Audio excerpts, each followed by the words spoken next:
Hello everyone, welcome back to Excel Learning, your digital learning platform where we post English chapters, explanation videos. Today's topic is for my ISS students' new syllabus. Yes, and this is the Sonnet 116 by William Shakespeare. Extremely fascinating, extremely beautiful poem, sonnet it is.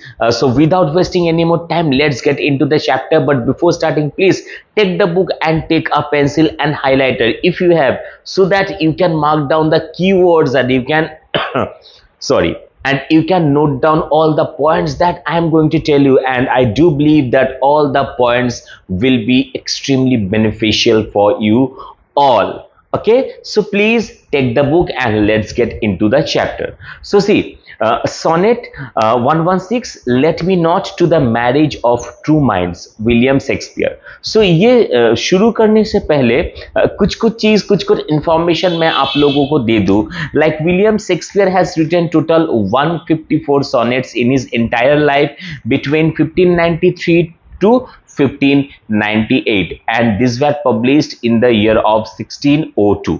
Okay, now sonnet क्या है? ये sonnet क्या है? So sonnet is actually a 14 lines poem. Sonnet is actually a 14 lines poem. First 8 lines are called octave and next 6 lines are called sestet. I repeat, first 8 lines are called octave, OCTAVE, and next 6 lines are called sestet, ACSTET. लेकिन इसके बावजूद भी और भी कुछ characteristics है sonnet का, वो मैं आपको बता दूं. जैसे कि एक सोनेट जो है, एक सोनेट टोटल, एक सोनेट में 3 क्वाट्रेंस रहता है. Now what is quatrain? Quatrain is a combination और a set of 4 lines. Okay, 4 line मिलके एक क्वाट्रेन होता है. तो देखो, एक सोनेट में 3 क्वाट्रेन रहता है. एक क्वाट्रेन मतलब 3 लाइन, 4 लाइन, सॉरी, एक क्वाट्रेन मतलब 4 line. So 3 quatrain means 3 into 4 equals to 12 lines. और पहले मैंने क्या कहा था? Sonnet is actually a 14 lines poem. So बाकी रहा 2 line. This 2 lines are called a couplet. Clear? So in a sonnet, this is the main characteristics of sonnet, that it must have 3 quatrain and 1 couplet, and sonnet is written in iambic meter. Now what is iambic meter? I will make another video on iambic meter. ये सब इस video में discuss करूंगा तो video जो है बहुत ज्यादा लेंथी हो जाएगा. और sonnet का जो राइमिंग स्कीम है, EBAB, CD EF GG. So these are the rhyming schemes of a sonnet. Okay, अब शुरू करते हैं.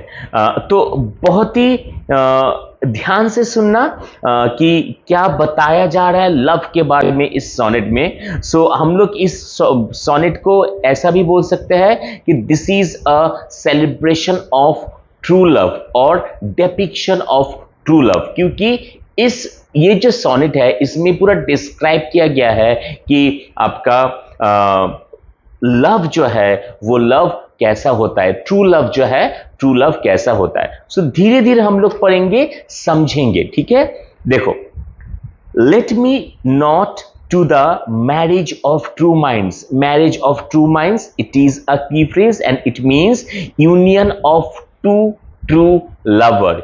Union of two true lover. So let me not to the marriage of true minds admit impediments.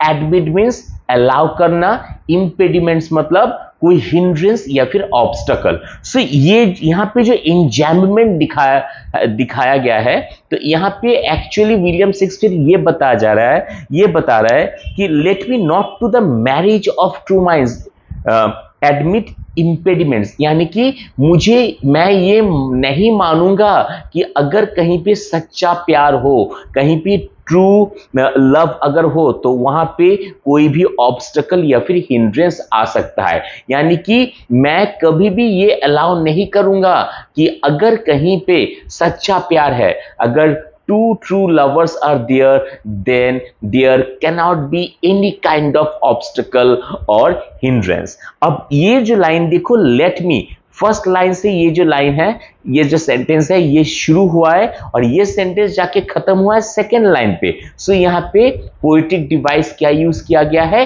एंजैम्बमेंट। Okay, ENJAMBMENT, enjambment. Love is not love which alters when it alteration finds। यानी कि love is not love, कि वो प्यार प्यार है ही नहीं, वो प्यार प्यार हो ही नहीं सकता। which, जो, alters when it alteration finds, यानी कि अगर उसे कोई ऑल्टरेशन मिल जाए और वो प्यार चेंज हो जाए, बदल जाए, तो वो प्यार कभी प्यार था ही नहीं। यानी कि प्यार जो है, लव जो है, it should be constant, it should be same, it must be unchangeable. तो अगर जो है कि कोई मतलब कोई ऑल्टरेशन मिला तो लव चेंज हो गया, बदल गया, so be sure it was not at all true love, वो ट्रू लव कभी था ही नहीं। Okay, so love is not love, प्यार प्यार है ही नहीं, which alters when it alteration finds, कि अगर एक प्यार को ऑल्टरेशन मिला और वो चेंज हो गया, वो ऑल्टर हो गया, तो वो एक लव कभी था ही नहीं।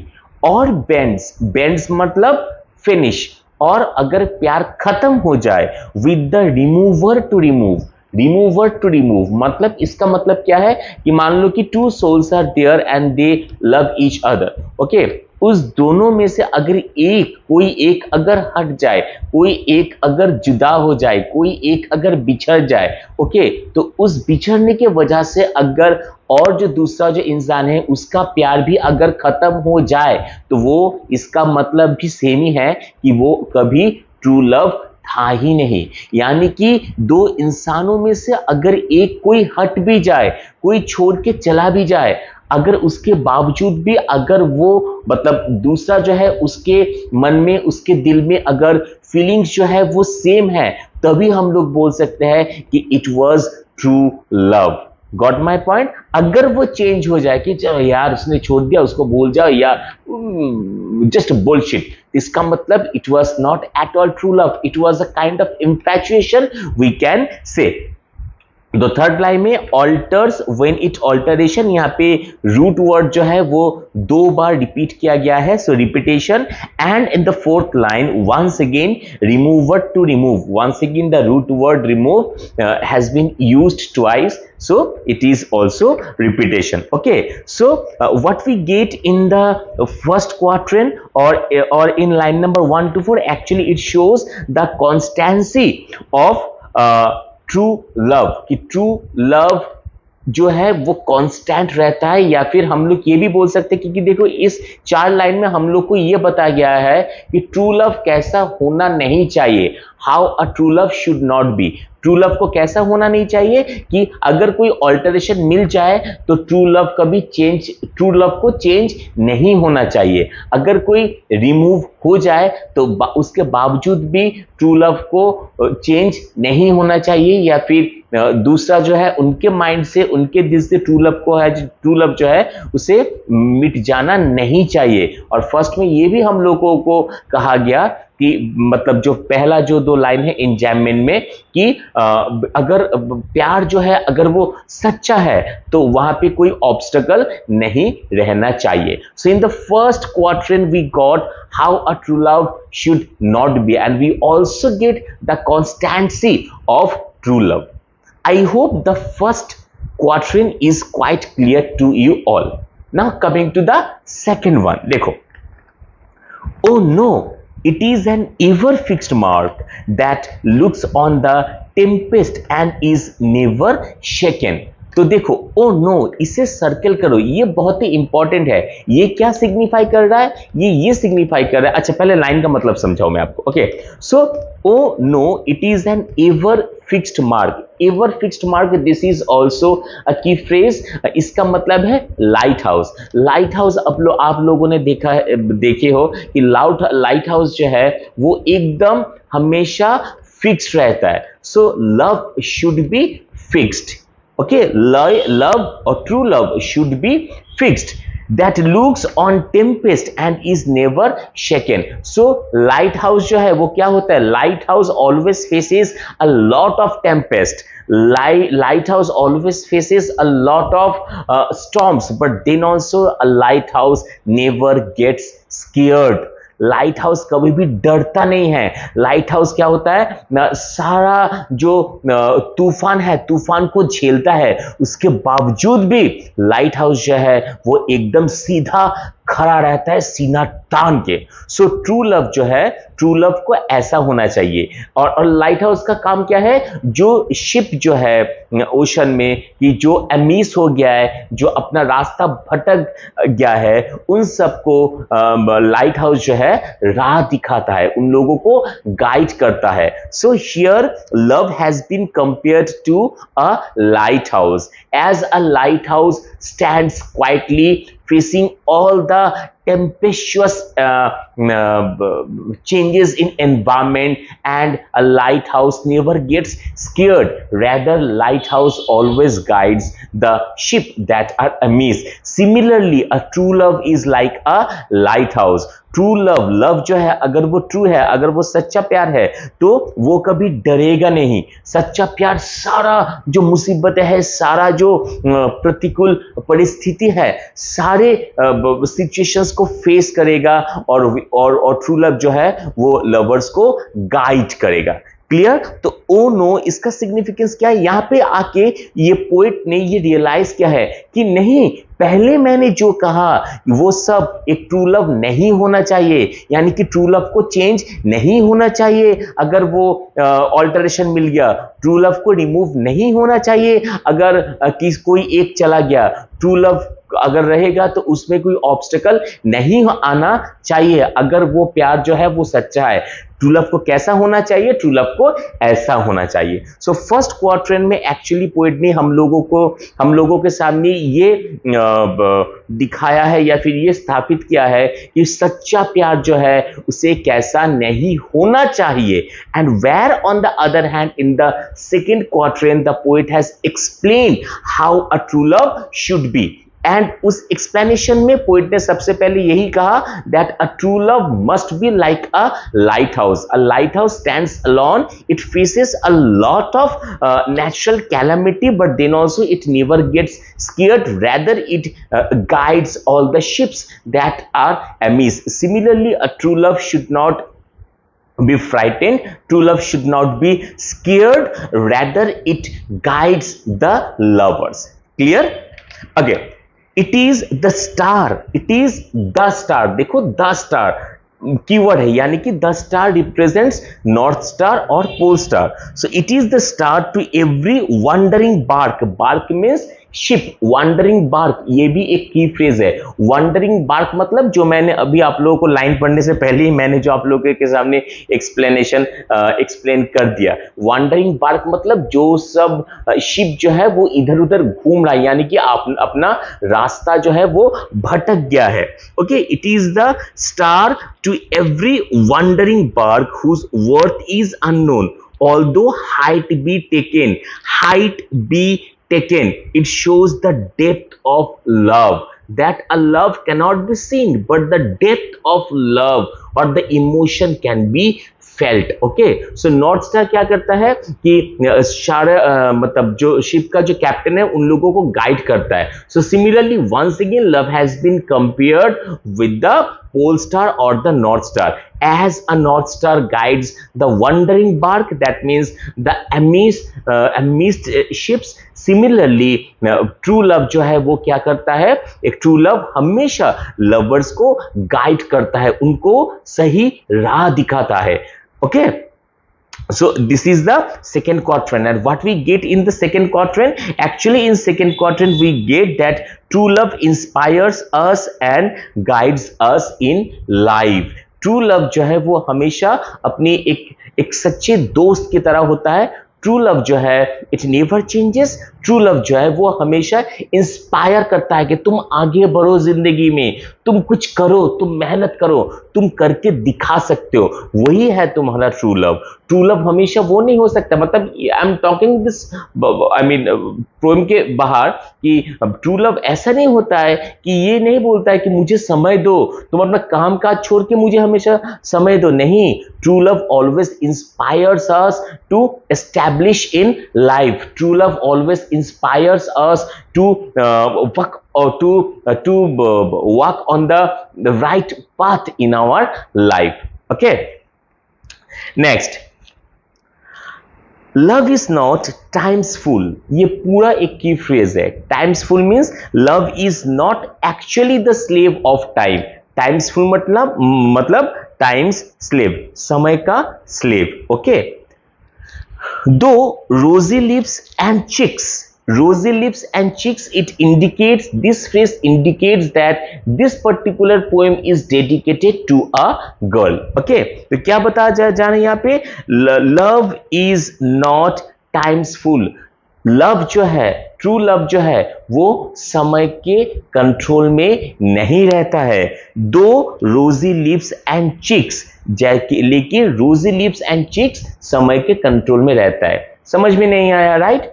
मैं समझाता हूं। देखो क्या होता है, इस लाइन के द्वारा कवि जो है वो हम लोगों को ये बताने की कोशिश कर रहे हैं कि ट्रू लव जो है, प्यार जो है, सच्चा प्यार जो है, वो समय के साथ कभी कमता नहीं है, लेकिन रोजी लिप्स एंड चिक्स यानी कि ब्यूटी जो है वो समय के साथ घटता जाता है, वो कम होता जाता है। तो आप ही बताओ कि एक लेडी है, वो 20 साल में जैसे दिखेगी, जाहिर सी बात है 40 साल में वैसे नहीं दिखेगी, जाहिर सी बात है 60 इयर्स में वो और भी बुरी हो जाएगी। यानी कि हम लोग का जो आउटर अपीयरेंस है, हम लोग का जो ब्यूटी है, वो समय के कंट्रोल में है, वो समय का स्लेव है। क्यों? क्योंकि समय जितना बढ़ेगा ब्यूटी जो है वो उतना घटता जाएगा।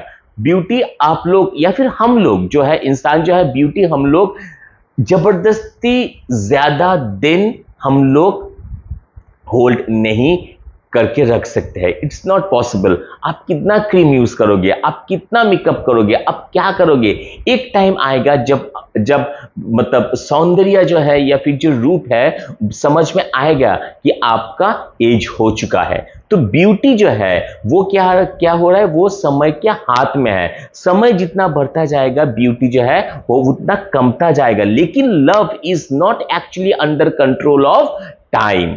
ओके, ऐसा कोई बात नहीं है कि समय जितना बढ़ता जाएगा लव उतना कमता जाएगा या फिर बढ़ता जाएगा। यानी कि लव जो है, ट्रू लव जो है, it is not under control of समय और time, where on the other hand our beauty is definitely under control of time.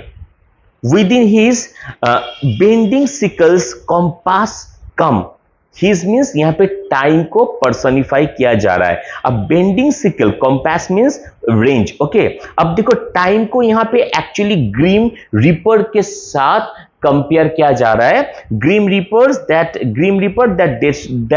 Destroys beauty but it cannot destroy true love. ठीक से समझो। अब समय जो है, समय को यहाँ पे ग्रीम रीपर के साथ कनेक्ट किया जा रहा है या फिर तुलना किया जा रहा है। ग्रीम रीपर क्या होता है, उनके हाथ में हमेशा एक सिकल रहता है और सिकल से क्या करता है, वो सारा क्रॉप्स जो है वो काटता जाता है। सिमिलरली समय जो है, टाइम जो है, टाइम यहाँ पे ग्रीम रीपर की तरह काम कर रहा है और जो क्रॉप्स है वो हमारे ब्यूटी की तरह काम कर रहा है। ग्रीम रीपर जैसे सारा क्रॉप्स को काट के ले जाता है या फिर कम कर देता है, घटा देता है, सिमिलरली समय जो है वो हमारे ब्यूटी को वो घटाता जाता है, ब्यूटी को वो ग्रीम रीपर के जैसा काटता जाता है। लेकिन ग्रीन रीपर हमारे ब्यूटी को खत्म कर सकता है, लेकिन ग्रीन रीपर कभी भी हमारे अंदर जो ट्रू लव है, जो सच्चा प्यार है, जो मोहब्बत है, हमारे अंदर जो फीलिंग्स है प्यार के लिए, हमारे अंदर जो इमोशंस है, ग्रीन रीपर या फिर समय कभी भी उसे खत्म नहीं कर सकता। It is just next to impossible. So here time has been personified, first point, and second, love, time has been compared with a grim reaper who always holds a sickle. Love alters not with his brief hours and weeks. Brief hours and weeks. This is also a literary. This is also a key phrase, and it shows that passage of time. कि love alters not. प्यार जो है वो कभी change नहीं होता है किसके साथ? Brief hours and weeks. Brief hours and weeks मतलब पासेज ऑफ टाइम, यानी कि समय जितना बहता जाता है उसके साथ प्यार जो है, प्यार कभी भी खत्म नहीं होता है, प्यार कभी भी चेंज नहीं होता है अगर वो सच्चा प्यार हो, if it is true love. But bears it out means it continues. Okay, but bears it out even to the age of the doom. Age of the doom means death or last day of the earth. That is the last judgment. It is called the last judgment. तो यहाँ पे क्या बताया जा रहा है कि अगर प्यार जो है अगर वो सच्चा है तो वो लास्ट जजमेंट तक चलेगा. बात को समझो, प्यार जो है वो समय के हाथ में नहीं है. समय के यहाँ पे कंपेयर किया गया है किसके साथ? ग्रीन रिपर के साथ. ग्रीन रिपर जैसे फसल को काट के ले जाता है, सिमिलरली टाइम जो है वो ब्यूटी को काट के ले जाता है, ब्यूटी को घटा देता है, लेकिन तुम्हारा आपका समय जो है ग्रीन, वो कभी प्यार को नहीं घटा सकता, नहीं कम कर सकता. लेकिन क्या होता है, प्यार जो है वो हमेशा हमारे साथ चलता है. Even it continues to work till the last day of the earth. That means till the last judgment. So it shows that if the love is true, then definitely it will never leave you. Okay, and definitely the love is very powerful, and if it is true love, it will always remain constant. Okay, so love alters not with his brief hours and weeks, but bears it out even to the age of the doom. So third quatrain जो है, I hope third quatrain is also quite clear to you. Now coming to the couplet, that means last two lines. If this be error and upon me proved. So सारा explanation करने के बाद अब यहाँ पे कवि जो है वो अपने बारे में बता रहा है कि मैंने अभी जो कहा प्यार के बारे में, मैंने जो एक्सप्लेन किया प्यार के बारे में, अगर वो झूठ निकला और अगर आप ये प्रूफ कर पाओगे कि मैंने जो कहा सच्चे प्यार के बारे में, अगर वो रॉन्ग है, अगर वो गलत है, आई नेवर रिट.